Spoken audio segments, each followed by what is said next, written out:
Estamos dando los primeros pasos en el Adviento durante 2 semanas.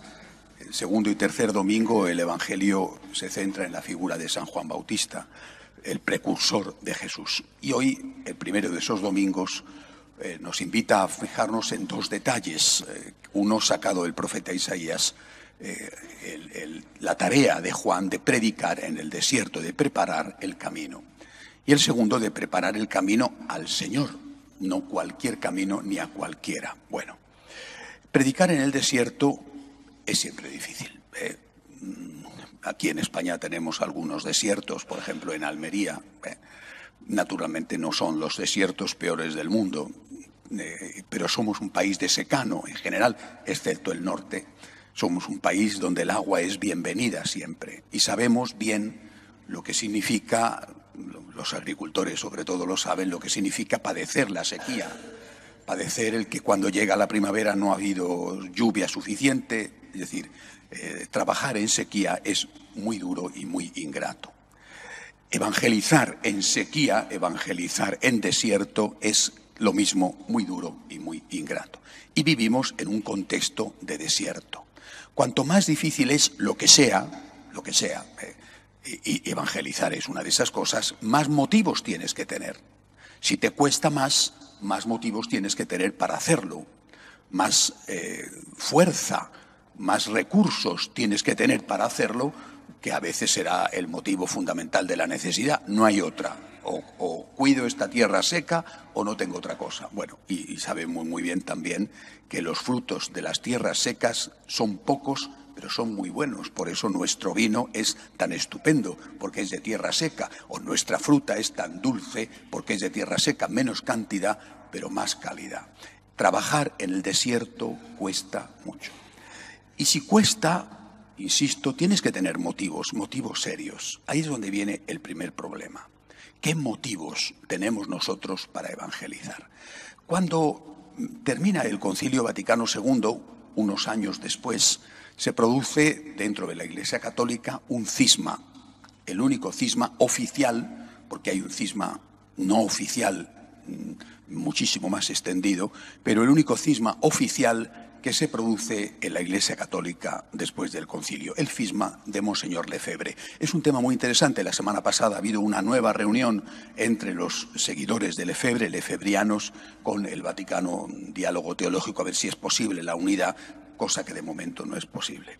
Es un tema muy interesante porque Monseñor Lefebvre, obispo francés, arzobispo francés, había sido arzobispo en África, arzobispo de Dakar, en la capital de Senegal, un ambiente mayoritariamente musulmán. Él lo que se pregunta después del concilio es: ¿y para qué sirve la misión? ¿Para qué me he ido yo a África? ¿Para qué están los misioneros en África? ¿En África o en Asia? Bueno, o hace años, siglos en Latinoamérica, o muchísimo antes salieron de Judea para venir a España, por ejemplo. Bueno, ¿para qué la misión?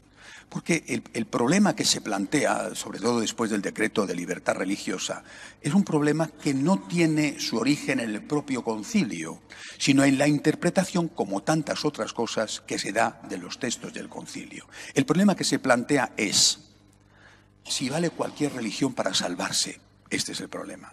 Es decir, si un señor que está en África siguiendo los cultos animistas, que son de los siglos que tengan, o un señor que estaba en la época de Hernán Cortés, por ejemplo, un señor que estaba siguiendo los cultos aztecas de los mexicanos, o que estaba siguiendo los cultos mayas en la zona del Yucatán, o que estaba siguiendo los cultos en la zona de Perú de los incas. Si ese señor se puede salvar, siguiendo su religión, o siguiendo la religión de los musulmanes, o siguiendo la religión de los budistas, si ese señor se puede salvar, ¿para qué va a hacerse católico? ¿No? Ese es el problema que plantea Monseñor Lefebvre. Es decir, entender todas las religiones como caminos de salvación anula de forma automática, anula la misión. ¿Para qué? ¿Para qué? ¿Para qué voy a jugarme la vida? Que da, lógicamente, una respuesta a este para qué. Para hacer una obra social, construir pozos, abrir hospitales, fomentar la mejor educación, defender los derechos de las mujeres, Bien, pero eso es una obra social. Transformar el misionero en un activista social es a lo que ha devenido la misión. A eso ha ido convirtiéndose la misión. No digo que eso sea lo que hacen los misioneros, pero digo que si les quitamos la motivación de la evangelización, porque da igual que tú seas budista que católico, musulmán que católico, animista que católico, si da lo mismo todo, entonces ¿qué hace el misionero? Oye, te quedas en tu casa. No. O te vas para allá, pero para ser médico, enfermero, ingeniero agrícola, lo que sea. Pero para evangelizar no, porque da lo mismo. Más aún, es mejor que sigan con su religión en el sentido de que esa religión está metida en su cultura. Es su cultura. No olvidéis que la palabra cultura viene de la palabra culto, y culto significa la relación con Dios. El culto genera cultura. Le cambias el culto y le cambias de alguna manera la cultura. Déjales como están. Déjales, desde el punto de vista religioso, déjales como están. Se ha acabado la misión. Juan Pablo II se da cuenta de ello, se da cuenta de la gravedad del tema y escribe una encíclica, Redentoris Missio, para intentar rescatar el sentido misionero. Bien, vuelvo al origen. Predicar en el desierto es muy difícil y hay que tener motivos. Más que si la cosa es sencillita. Más. Vivimos en un contexto de desierto. El mundo que nos rodea en Occidente es un mundo de desierto espiritual. Somos una minoría y una minoría cada vez más pequeña. Si esta minoría que tiene que evangelizar a sus hijos, a sus nietos, a sus compañeros de trabajo, a sus vecinos, que tiene que evangelizar en este contexto de desierto, no tiene una gran motivación, hay evangelización, que es lo que nos está pasando. Ahora esto comparémoslo, sin necesidad de irnos a África, comparémoslo con países de hasta ahora oficialmente mayoría católica. Pienso en un país como España o pienso en los países de Latinoamérica. Cuando tú estás en Latinoamérica, no hace falta ser un especialista, basta con ir con algo más que unos días de turismo. ¿Qué es lo que te das cuenta? La Iglesia no tiene ímpetu. En cambio, sí que tienen ímpetu las sectas. En Latinoamérica todavía no tienen el problema del Islam, pero lo de las sectas es tremendo. Países como Honduras ya la mayoría no son católicos. En Guatemala están mitad y mitad. En El Salvador también mitad y mitad, pero en Honduras ya no son la mayoría católicos. Y en otros están yendo por ese mismo camino. En México se para la cosa porque aún la Virgen de Guadalupe está poniendo su mano protectora. Pero en otros países, de verdad, la cosa es gravísima. Tú ves el avance de las sectas en Latinoamérica, es tremendo. Esta semana pasada estaba hablando con un obispo mexicano en una ciudad de México que no voy a nombrar, y el obispo me dijo, es que nosotros aquí hemos hecho una opción preferencial por los pobres, porque hay muchos pobres. Y yo le dije, porque como he perdido la vergüenza, no sé si para bien o para mal, hace mucho tiempo, yo le dije al obispo, mire usted, nosotros los franciscanos de María no hemos hecho una opción preferencial por los pobres. El obispo se quedó mudo y pálido. Dijo, pero esto es un insensato, pero ¿cómo se atreve a decir esto? Porque esta es la moda. Le dije, nosotros hemos hecho una opción preferencial por Jesucristo. Presente en los pobres, pero por Jesucristo. Nuestra opción es por Jesucristo. No somos activistas sociales. No somos miembros de una ONG, somos católicos, evangelizadores. Predicamos el nombre de Cristo y por amor a Cristo estamos al lado de los pobres. El hospital que tenemos abierto en Bolivia, por ejemplo, entre otras cosas, o la misión en Guatemala. Pero nuestra opción es por Cristo. ¿Qué es lo que notas con las sectas en Latinoamérica? Hablan de Dios y hablan de Cristo. Tienen entusiasmo. ¿No os imagináis el entusiasmo que tienen los pastores, que después lo emplean para sacarles el dinero? Es verdad, pero tienen entusiasmo. Y esa gente, se lo dije a este obispo, le cité, le dije, ustedes, con perdón, han hecho una opción preferencial por los pobres. Le voy a citar, le dije al obispo, le voy a citar lo que les dijo un nuncio en Guatemala, no el actual, sino el anterior, a los obispos de Guatemala, que se enfadaron mucho con él y reclamaron que lo echaran, y lo echaron. El nuncio en Guatemala les dijo a los obispos de Guatemala la verdad. Ustedes han hecho una opción preferencial por los pobres y los pobres se les han ido a ustedes a las sectas. La pura verdad. Esto es lo que ha ocurrido y esto es lo que está pasando.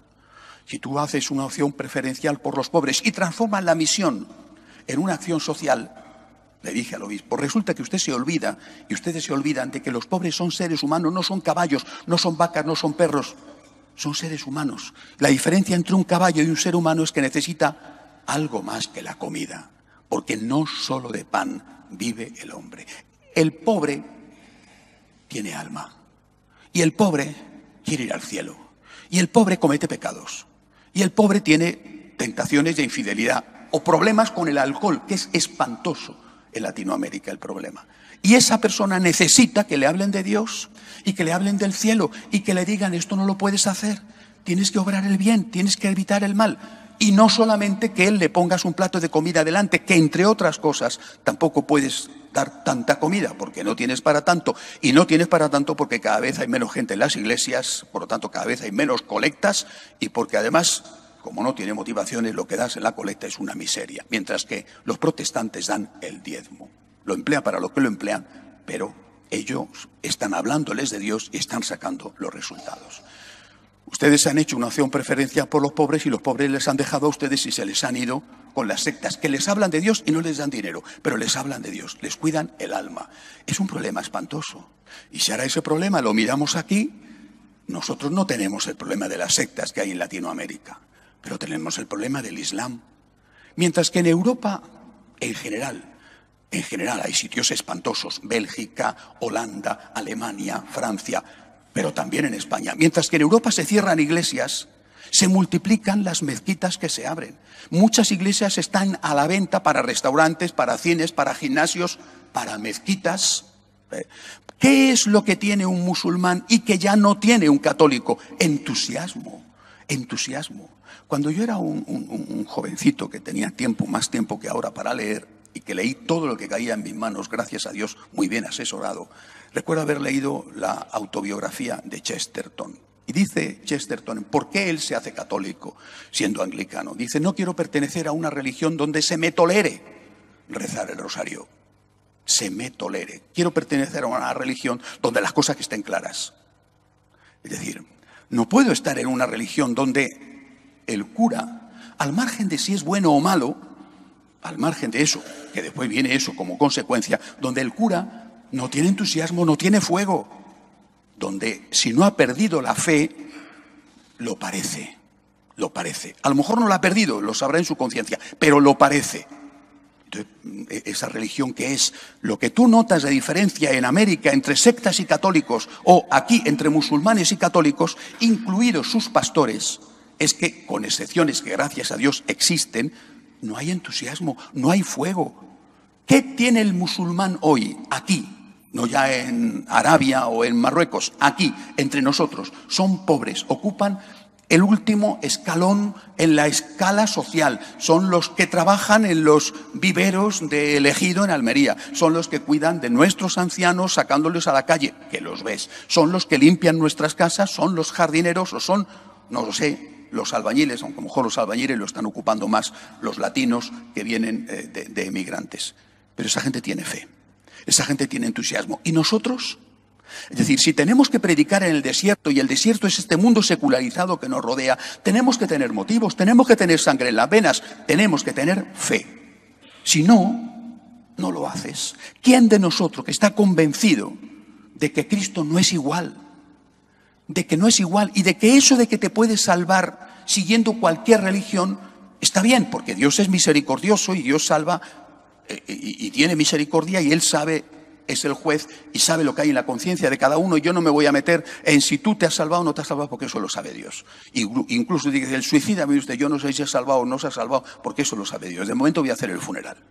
Pero eso es un extremo, es una situación que, pero en la vida real, es que no es lo mismo seguir a Jesucristo. Señores, no es igual seguir a Jesucristo que seguir a Mahoma. No es igual. Y no es igual seguir a Jesucristo que seguir a Buda. O no es igual seguir a Jesucristo que seguir a ese tótem que tienes ahí en el centro de África y que lo único que hace es darte miedo. Desde el momento en que hemos hecho, no oficialmente, pero sí oficiosamente, que todo da lo mismo, se ha acabado la espoleta. Se ha acabado el entusiasmo y se ha acabado el fuego.